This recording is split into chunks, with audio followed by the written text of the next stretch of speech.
We better get back, because it'll be dark soon, and they mostly come at night. Mostly. Welcome to Mostly Horror. More like mostly winging it. Mostly.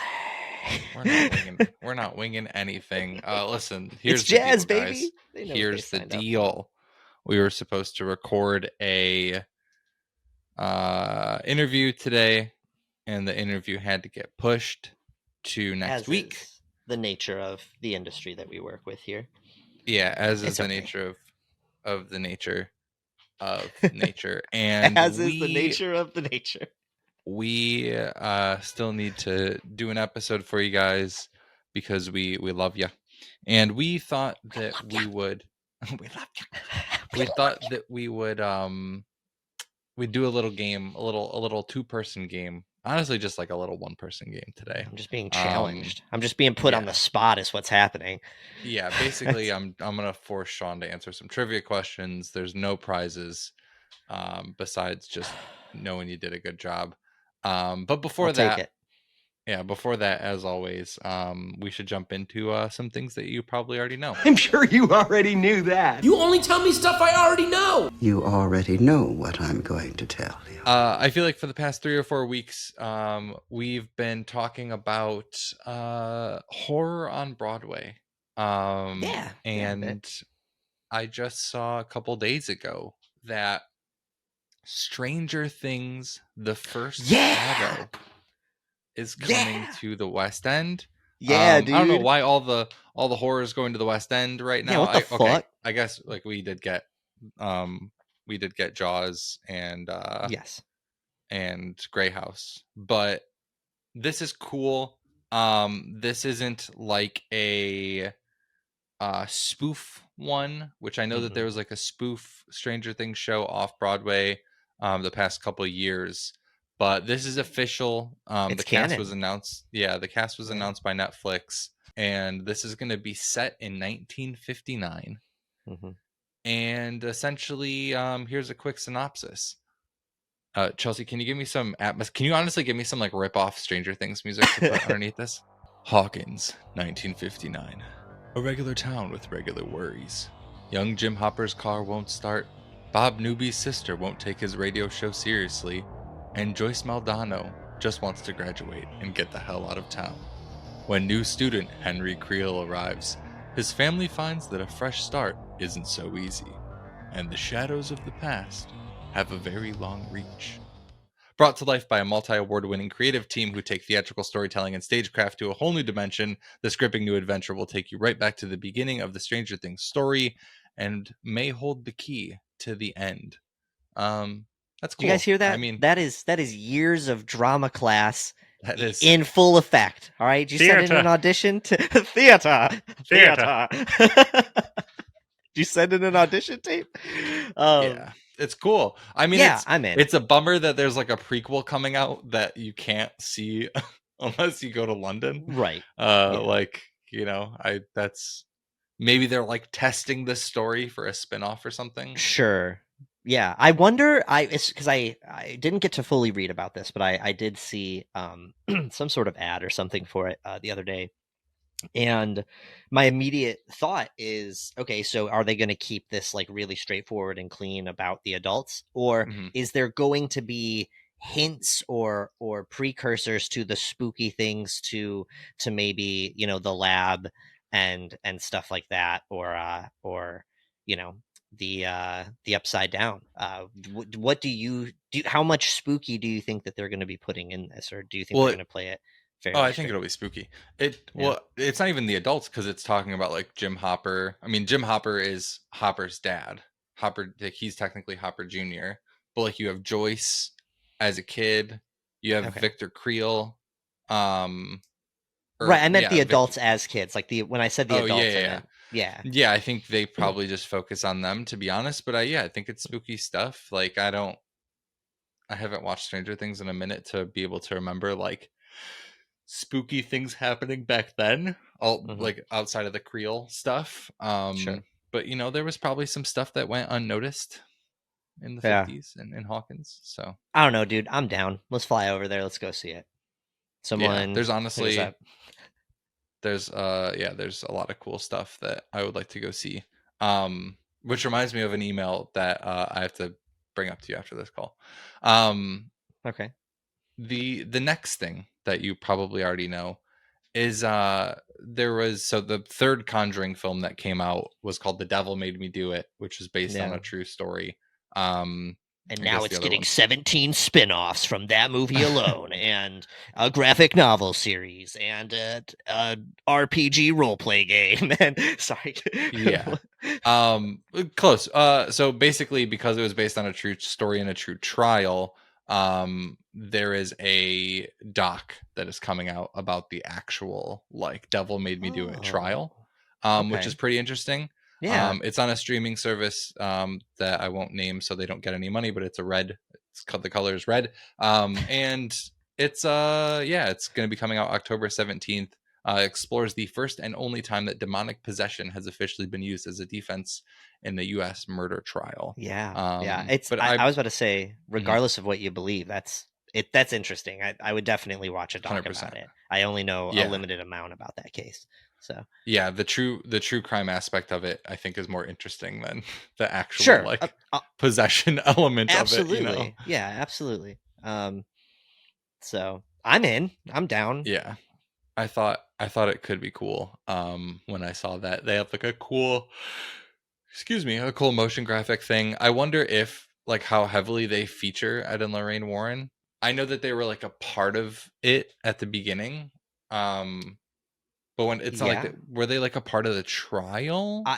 I think so. I'm trying not to like remember from the movie specifically in my head, but I know that they used part of their like testimony because he was considered like super credible, at least in like the Catholic sphere. So if they were entertaining anything, I would imagine that I don't think they're probably there for the whole trial, but I bet that they testify, or it's at least going to have a segment talking about documents and evidence that they gathered that was used in court, if nothing else. But I'm not entirely sure, but I'm in, man. Yeah, let's do it. I'm curious because like from my POV, like Ed and Lorraine Warren are, I don't know.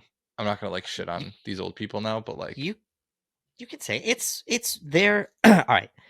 There's really two options. They options. probably made a lot of shit up, and basically there's a murderer who's claiming that he was possessed and he shouldn't go to jail, and they like kind of capitalize off of it, which is situation. That's not just there. Really quick to, the Conjuring series is fun, and when you look at like the mythos of Ed and Lorraine Warren, like yes, it's fun, but there's three. I said two initially, but there's really only three options here. There's either A, everything that they investigated and said was true is true, and ghosts are real and demons are real and all this stuff. B, well, I guess I'll go to C first. It's all bullshit, and they were complete con artists, and we're absolutely capitalizing on the tragedies of countless families and victims. I mean, not just this case, but they were a big part of the whole Amityville thing and putting, giving validation to that, which we know is fake. The people that wrote the book, like those people were for sure capitalizing on a terrible thing that, that was a family massacre that was turned into this urban legend.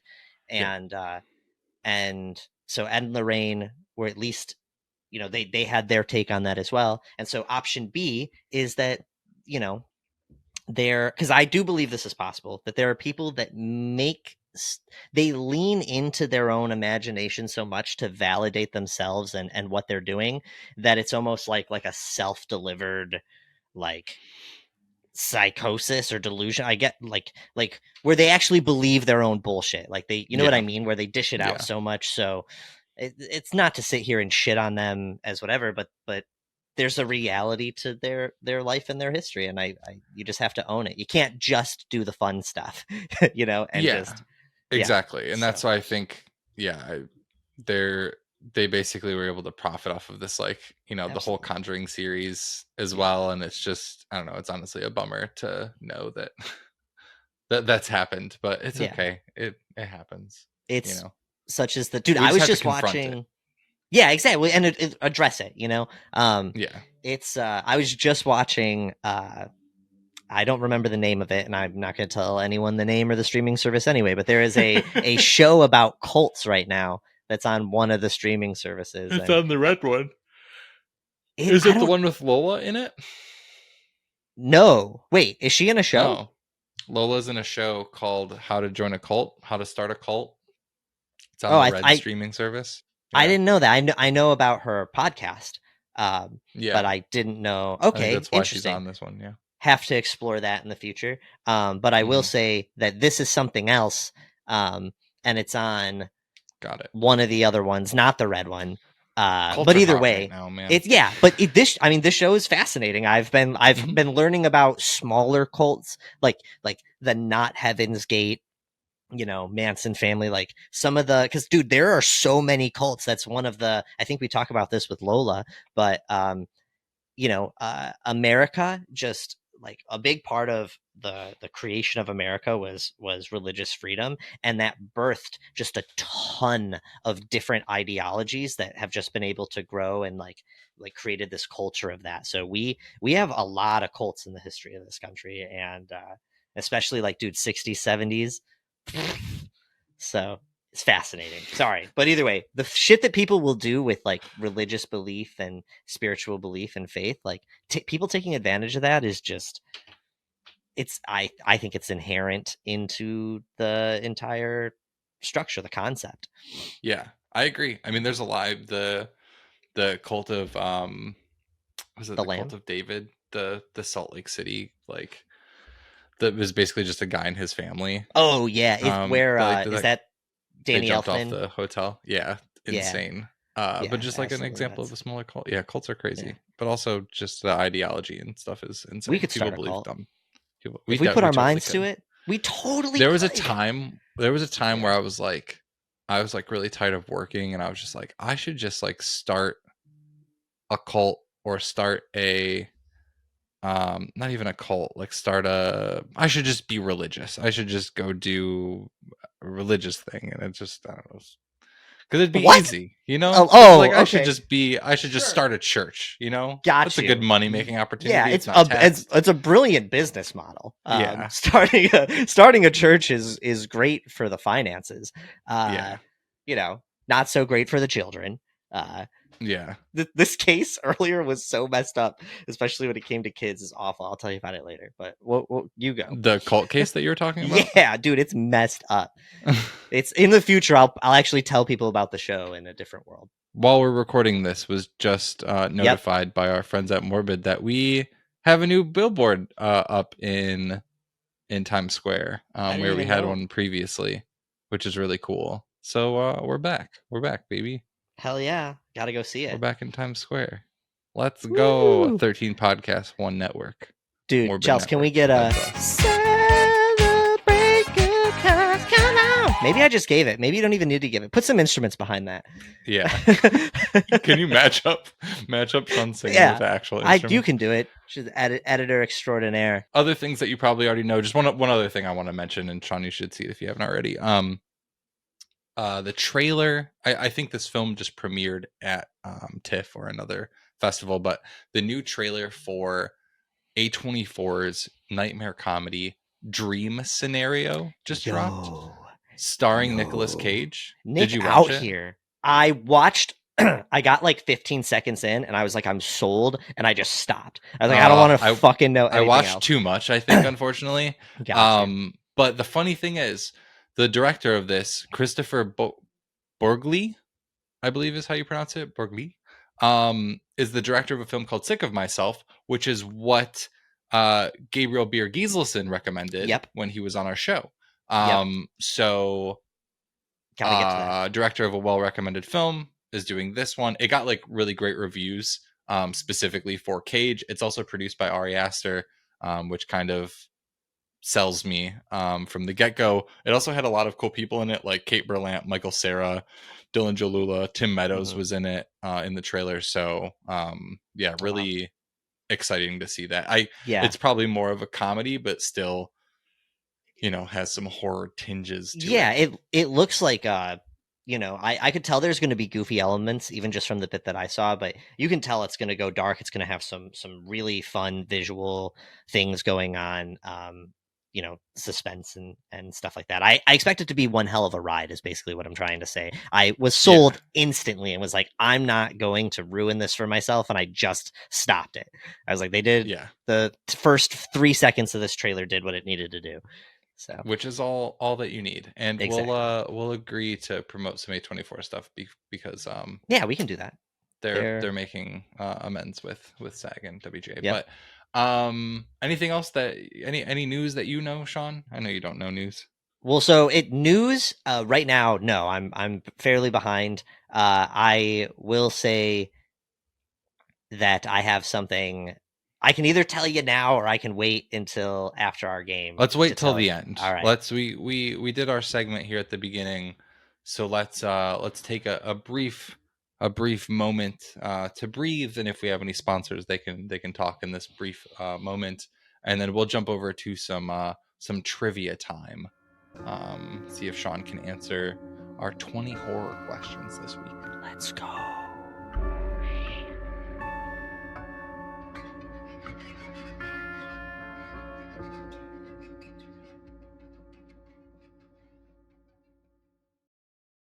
All right, guys, it's time for trivia time. We don't have a jingle for trivia time. We've never done this before, but essentially, Sean and I are just doing finger guns.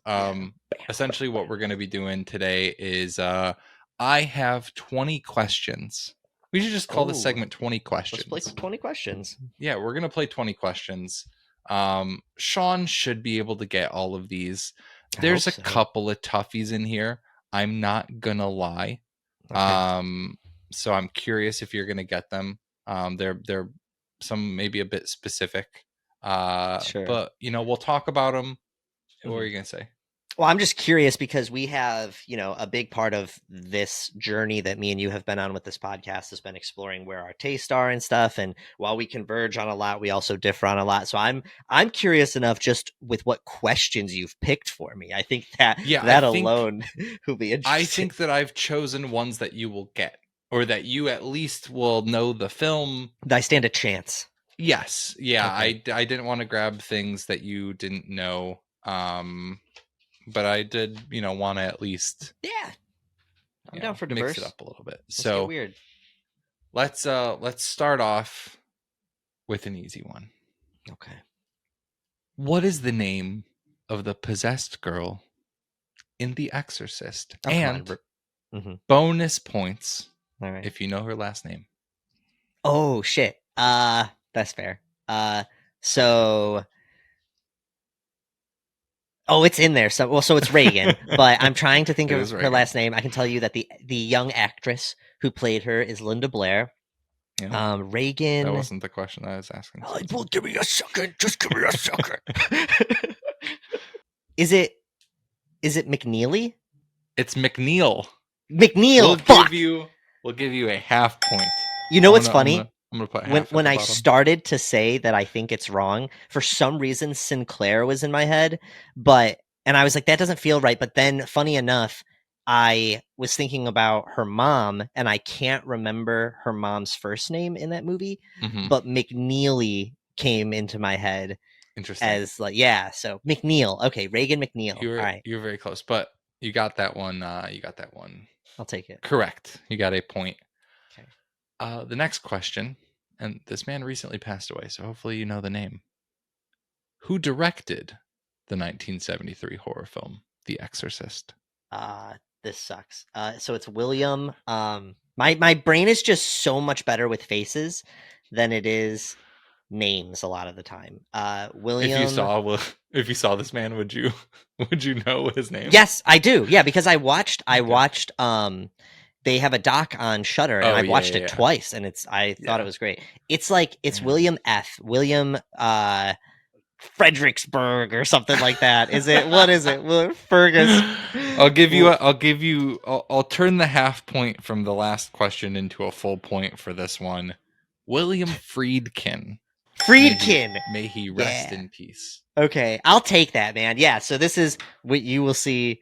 And it's the type of thing where, like, if I saw his name, And that was it. If you just showed his name, I could tell you who he was.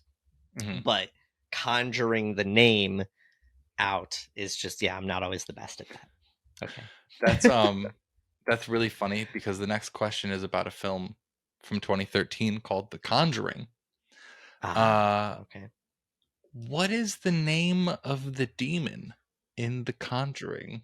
Bathsheba.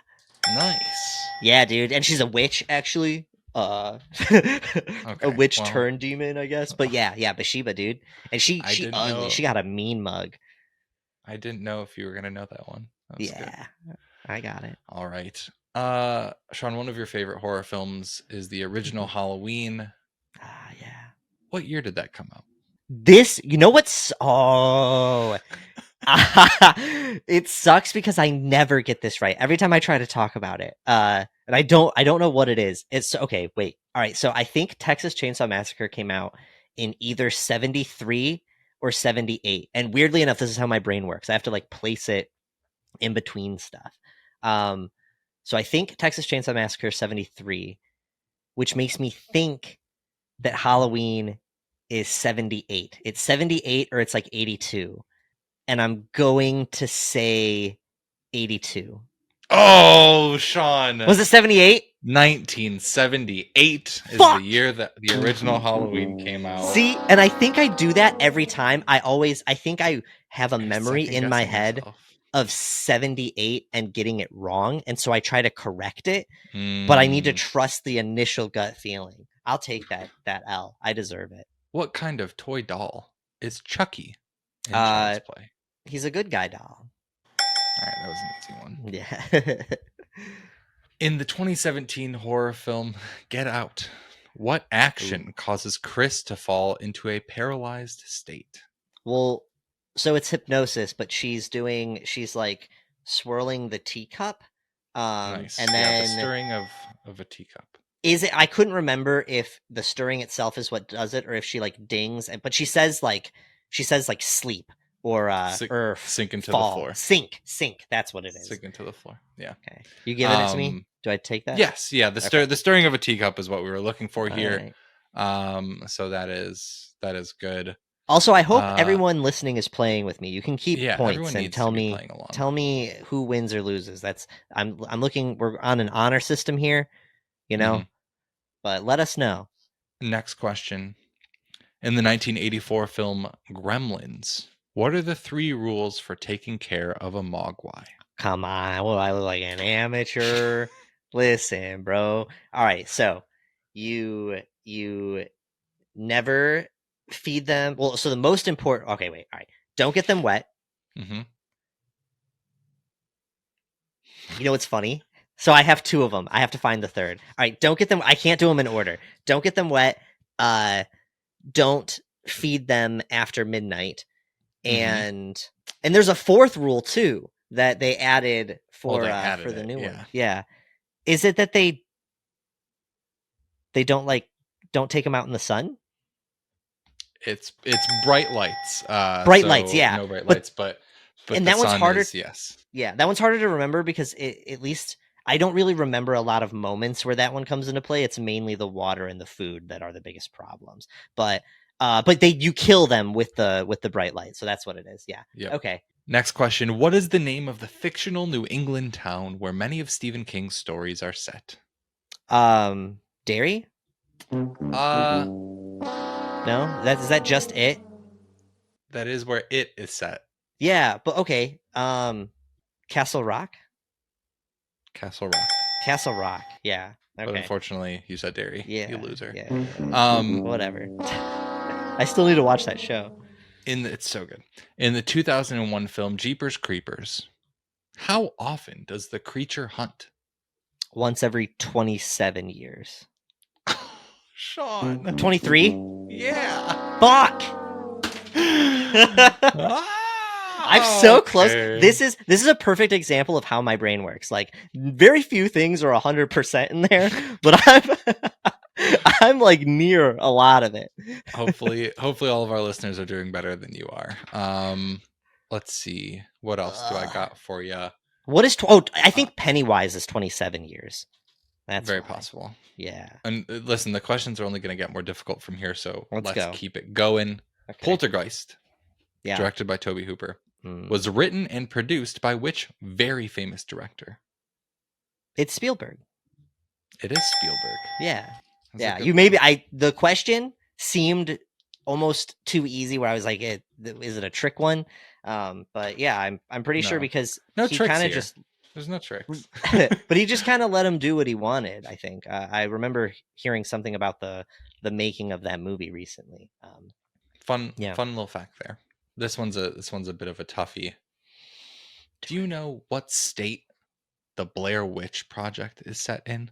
Yeah, it's in Maryland. Wow. Yeah, dude. Yeah, and you want to know how I Alright. know that? How do you know Because that? I know that because I just rewatched it recently Okay. for undisclosed reasons. But also What reasons? we were going to talk to Eduardo, and we still are in the future. yeah, duh. But I yeah. forgot. Okay. Yeah, so I was like, but we ended up having to push that momentarily. But also I'm not going to go into all the details, but we have a connection to Eduardo. We know people that are good friends with Eduardo, and I learned about where he grew up and like how interesting. Yeah. Yep. I I want to go to those woods because I visit Maryland fairly often now. So. Yeah, you should. A question that you may not know the answer to about the Blair Witch Project. What is the title of the documentary that the characters in the Blair Witch Project are making? Fuck. Hold up. It's not anything crazy. No. Just a little hint. But isn't it slightly different? It's all right. I'm just for the sake of whatever. Is it called the Blair Witch Project? It's called Curse of the Blair Witch. Curse, yeah. Curse of the Blair Witch. So it's very close. Yeah, I remember that would have been fucked up if I said it was called if their documentary was also called the Blair Witch Project. Well, yeah, I thought it was a trick question. But no, there's no trick questions, Sean. I don't trust you. But there is the next question. What 1973 British horror film features a cult on a remote island and a police officer investigating a missing girl? Wicker Man. Nice. That was an easy one. I left one easy one still in there for you. The next one that I got for you, and this was something that I didn't remember. Which horror film takes place on a spaceship called the Nostromo? Nostromo. Yeah, it's Alien. It is Alien. I didn't remember the name of the ship. Yeah. Well, it's if you would have asked what's the name of the ship, I would have probably gotten Nosferatu. Nosferatu. But I would have been close, but I probably wouldn't have been able to give you the whole thing. Right, but yeah, it's called the one then, I guess.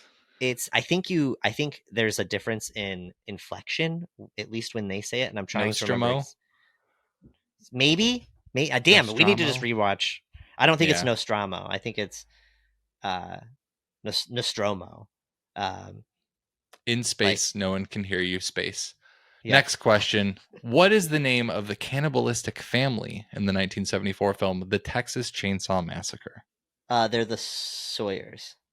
Nice. The Sawyer family is correct.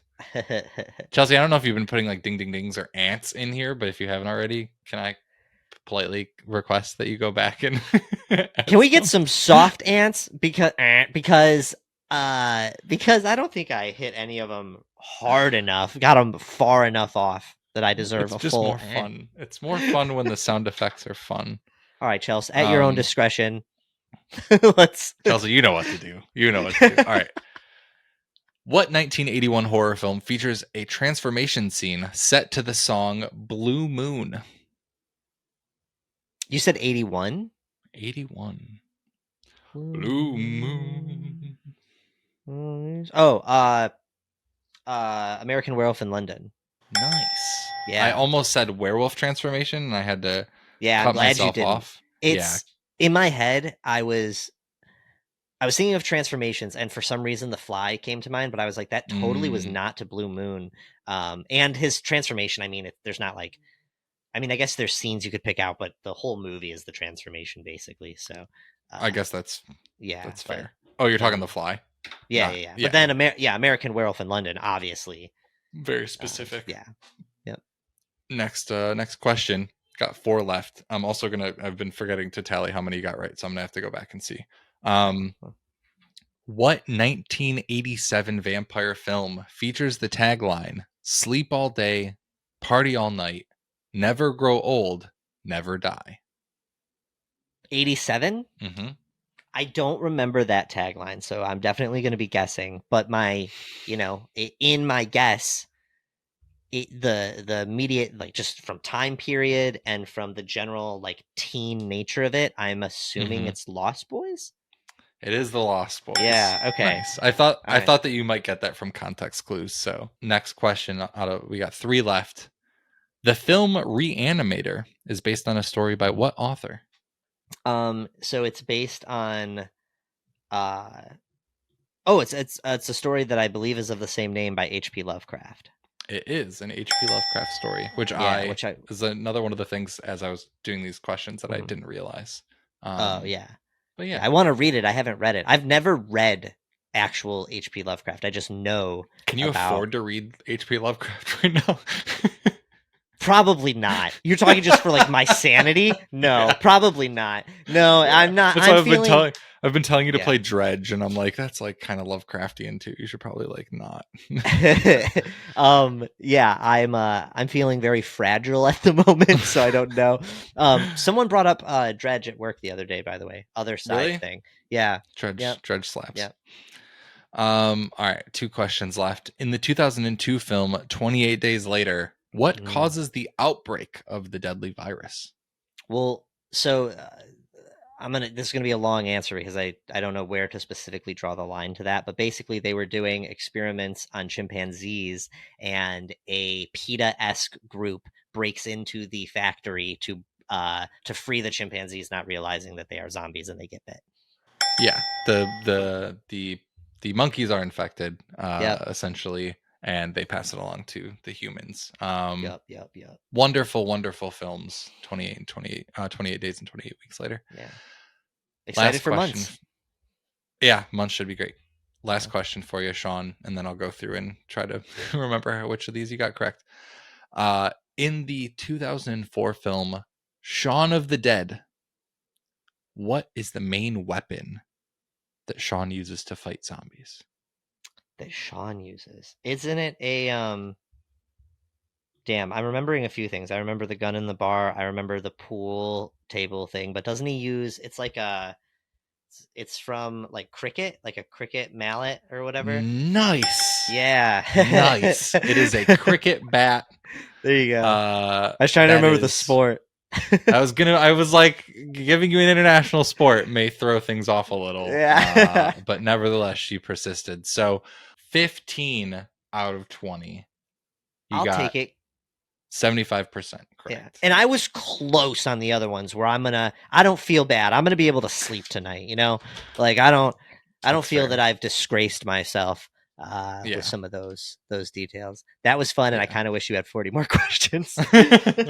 Yeah, I unfortunately prepared those in a rush, but luckily you got a good amount of them. If you're listening now and you got 20 out of 20, let us know.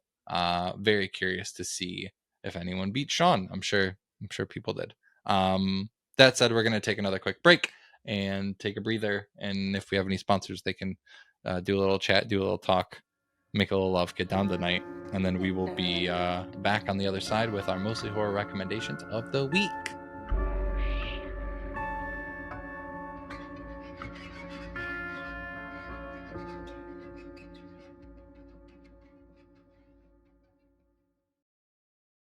All right, welcome back. Sean has something that he wants to talk about before we do our mostly horror recommendations of the week. Sean, go ahead. All right, dude. So I apologize. This is how I always show up for stuff. I am going to be reading into this significantly more very soon, but I recently stumbled across a TikToker whose name is Bear Bait Official. We're going to do like a quick little shout out to Bear Bait Official, who is, at least claims to be, and I think that I believe them, a microbiologist, and they kind of just deliver various information and news and things that you can learn. But they have a segment, at least, that they title it's man-made horrors beyond comprehension, and they just kind of tell us about some of the scary things that science is getting into, which is, you know, areas that we've touched on before, you know, with things like AI and just things along that nature. But in this series of videos, they go on to tell me about brain organoids is what they're calling them. And I've looked into this a little bit, enough that I'm not just taking this person's word for it. Again, I need to read full articles and check sources, but it You seems didn't just like see it the is word very organoid real. and go, No. yep. Yeah, no. Well, I mean, that's what caught my attention, that and some of the videos and clips and things that they were showing with what they were saying. But do you know anything about this before I get started? No. Listeners, what about you guys? Let me know. But basically, All right. brain organoids are these little organisms that we're making in labs, and at least the specific ones that this person is talking about they're made from stem cells. So what they do is they take different skin cells. I do not believe that they're doing this with human skin cells yet, but they might be. They might be, but they are basically encouraging, and I don't know how they do this, but they encourage those skin cells somehow to transform basically into neurological cells, and they're making little brains. And these brains are showing like they have brain waves, and on their own, without us making this happen or anticipating it, they grew their own like ocular cells. Like they grew little eyeballs, like little black ocular to call it an eyeball, we're going to call it an eyeball for simplicity, but a visual censoring organism that it is processing visual information through. So it literally looks like, frankly, like a big scallop with black eyes. Interesting. And yeah, and it's terrifying to me. They're showing optic cups. Optic cups, yes. And so some of the brainwaves that they're getting off of this are proving to be similar to that of like a premature human baby. Not even like an embryo, but like just like a premature baby. And yeah, like I was saying, those eyes developed spontaneously. It's also showing that so I don't, for people that might not know, if we took the lid of your scalp off right now and we had your exposed brain, and hypothetically you would survive us stabbing it or doing things that would be painful to it, you wouldn't feel it because your brain does not have nerve endings in that way. Like your brain does not respond itself to pain and stimuli of that sort. Obviously, pushing on the organism can fuck with what your brain function is doing. You'll start to drool a bit, that's for sure. Yeah, you might forget how to speak. I've been, dude, which also, I don't know if I talked about this recently, but quick side note, I randomly at like 4 a.m. started watching like brain tumor removal videos and stuff. Because I have a problem, dude. I just end up watching, I have like a morbid curiosity and I end up seeing these things. Yeah, I don't know. But it's fascinating to me. It's, there are people like, this is their job, this is what they do, and it's very important work, and it's a part of my body, it's a part of our reality, and I just have to stare into the void sometimes. But either way, so these though can experience, it seems that they can experience pain and are responding to stimuli like that. Now, this research is incredibly important for a variety of reasons. Stem cell research in general is incredibly important, and the things like the eyes spontaneously growing could lead us into research, and frankly just will lead us into research that could be great for targeted tissue development, things like repairing injured spines and nervous systems and things like that. So it's important that we do this, but there are obviously some ethical implications that are happening here. We don't know. I mean, these things can see, they can feel pain. They are there is brain waves happening, which means that there is, and I'm going to get to more in a little bit, but they're clearly able to process information. So at what point does consciousness arrive, or any kind of self-awareness? I don't think we're there yet, but we're headed in a direction. They are also beginning to open the doors to incorporating this with like different machinery, and I don't know all the implications of that, but it working with AI, possibly being put in a situation where it is interacting with AI systems. One aspect, I know it's nuts. It's nuts. To have a brain organoid controlled AI system, like fusing those things together, it's doors that we are opening, like it or not. Like these are directions that we're heading. One thing is I don't know, again, I have to look into exactly what the setup is for these experiments, but they've basically somehow put them into situations where they're testing out their like function by having them interact with simplified games like Pong. And in multiple of the studies, these brains are performing Pong better than some of our AI systems are. And one really interesting thing is that they need to be notified somehow, and I don't know the details of this, but notified that they completed the task correctly, like that they won the game or that they whatever, because if they're not, then they don't learn. But if there is something that informs them that they accomplished the task successfully, then the brains are actively learning, which we were not anticipating. It's called conditioning. Well, yeah, that's what you do to dogs. Right, but it's not just like follow the same pattern. It's teaching it how to play the game on its own, without giving it like a direct path to follow. So I find that very interesting. Now here is the last big scary thing that I'm going to tell you before I get your thoughts and your overall ethical everything. Okay. They took one of these and they took a mouse, and they removed a portion of the mouse's skull. And I'm not sure if they removed a portion of the mouse's brain. They did not take out the full mouse brain, but they took this brain organoid and put it into the mouse's skull with at least a large portion, if not the complete mouse's brain. And they formed connections and neural pathways together and like fused, which is literally a chimera, by the way. It literally is. That is, by definition, they have created a chimera. To a certain extent, you can laugh all you want, but by definition, it's fucking insane. So I do believe. I know earlier I said that I wasn't sure, but the more that I'm thinking about it, I again need to read into it, but I'm pretty sure that they were doing this the same way stem cell research in general has been with human stem cells. I'm pretty sure this is human tissue that we're talking about. So I think so. Do you want Ratma? Because that's how you get Ratma, dude. Like, tell me I'm wrong. All right. With that, that's all that I know currently. It's blew my mind. Providing some context to the mouse thing. It says by placing an array of electrodes on top of the organoids transplanted into mouse brains, researchers were able to record neural activity electrically from both the implanted organoid and the surrounding host cortex in real time. Using 2-photon imaging, they also observed that mouse blood vessels grew into the organoid, proving necessary nutrients and oxygen to the implant. Their findings suggest that the organoids had established synaptic connections with surrounding cortex tissue 3 weeks after implantation and received functional input from the mouse brain. That's crazy. Bro.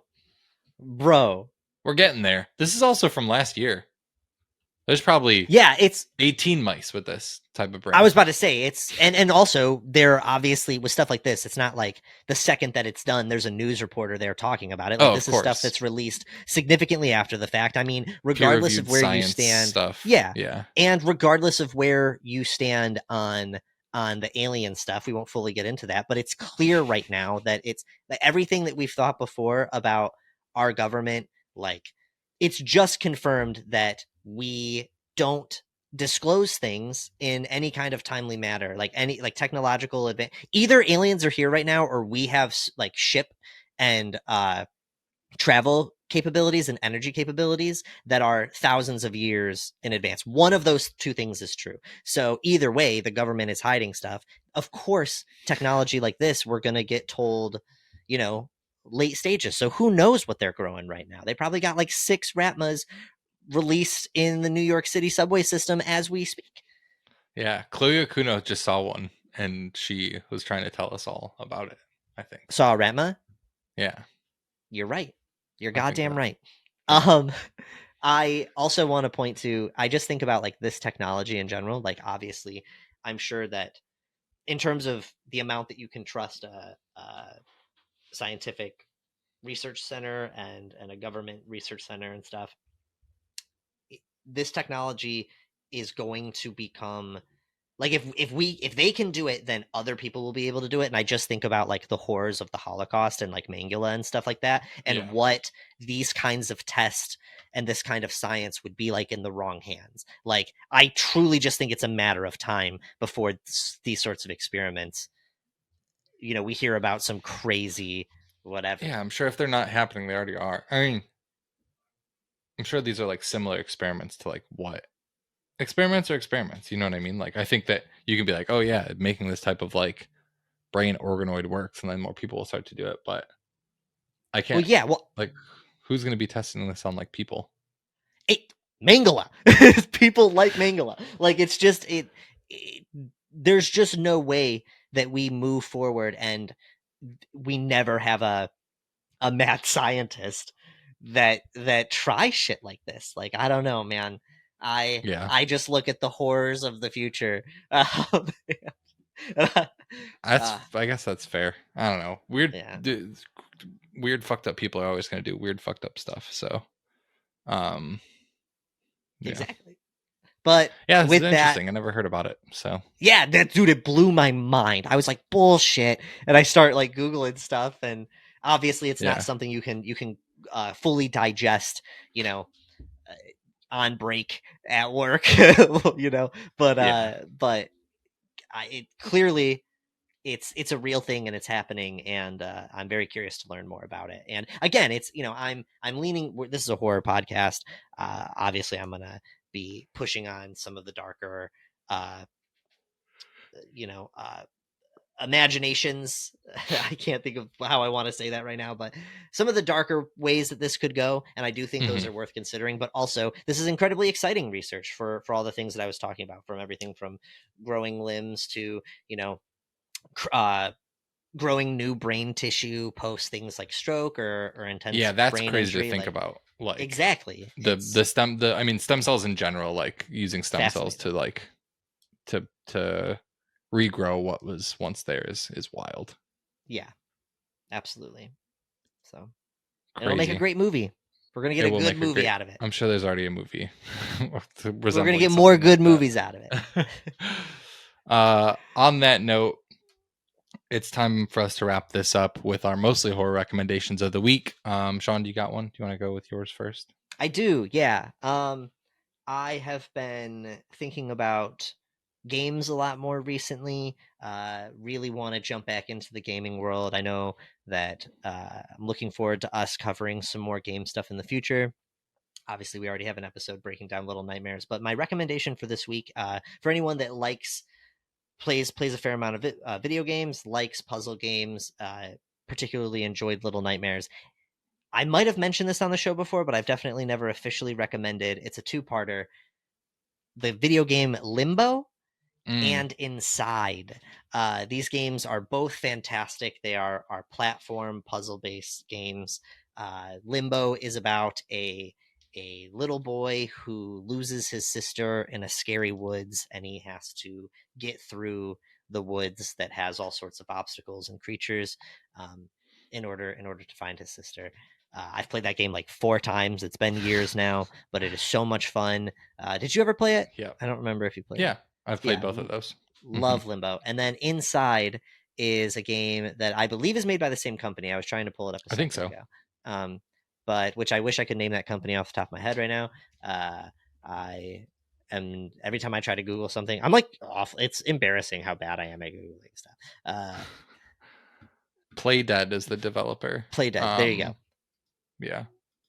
But so Playdead, hats off to Playdead. Inside is about another little boy who is attempting to escape a science research center faculty because he is an experiment, and there are all sorts of scary experiments going on there. And that is what I will leave you with. Both games are a ton of fun. Yeah.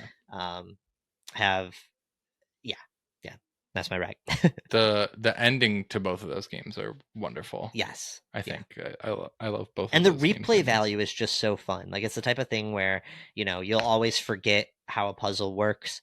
And even if you don't, just playing through it is still just fun because it creates this whole atmosphere. I believe both of them have exciting soundtracks. And if nothing else, the art alone is just fun to interact with. Yeah, it's they're, you know, I like to play games that are like fast paced and stuff, but what I've learned from playing Dredge recently is like those slower paced games, like those more calming games, just like focusing. Even like I don't know, it brings me back to like playing Pokemon as a kid. Like it's like a slower paced like thing. You like, you know, you got to walk before you run in a lot of those. So it's just like you earn, like you can now jump and you can now do this one thing, or like, you know, that makes life maybe a little bit easier in this game. Those small things, as opposed to like playing MMO RPGs and, you know, being overcome by stimulus.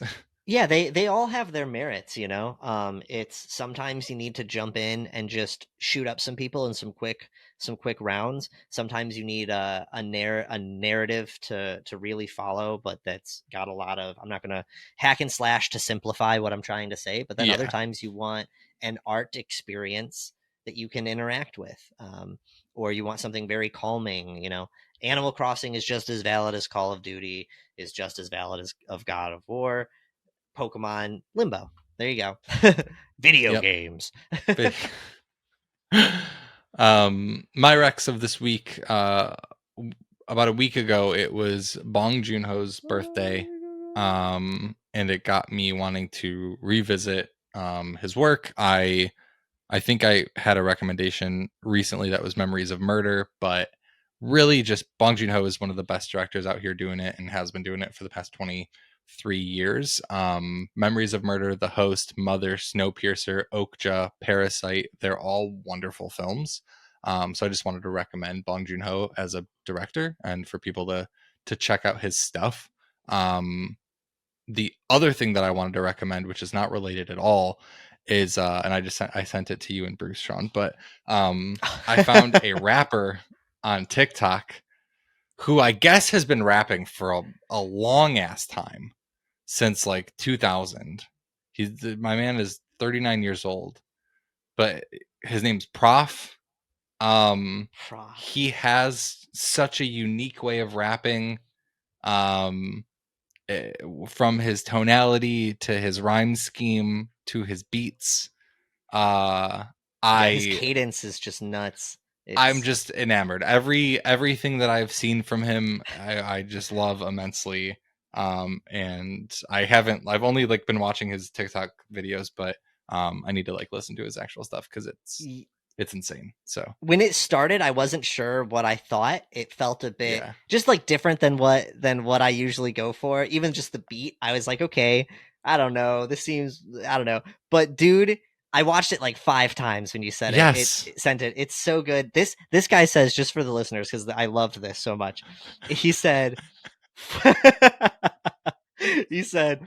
or 5 housewives outside, mouth wide. Normal day on the south side. So high, got Alzheimer's.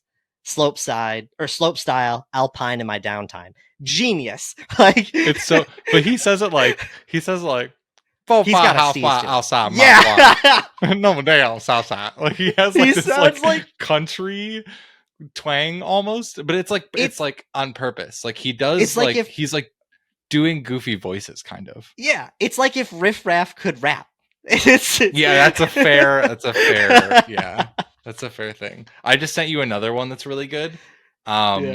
he just says, "I'm gonna let my nuts hang," like for a lot of the video, but the rap is really good. So it's the video. The first thing I'm seeing is "Let him hang." Donuts in the Mustang. Yeah, donuts in the. Oh Mustang. my god, it's so good. You gotta watch it. We're done. I'll check it out. But so we got Inside, Limbo, Prof, and Bong Joon-ho as this week's Mostly Horror recommendations. Do you know about brain organoids? Send us an email, mostlyhorrormovienight@gmail.com. Tell us if rats should have brain organoids in them. If you've been listening to Prof, if you watched Bong Joon-ho, if you've played Inside or Limbo, let us know. Instagram @mostlyhorrorpod, Twitter and TikTok @mostlyhorror. I am everywhere @StevenIsAverage, and Sean is on all the socials @Hypocrite Inc. or Hypocrite.inc. And that is all that we got for you this week. We will catch you next time. Goodbye.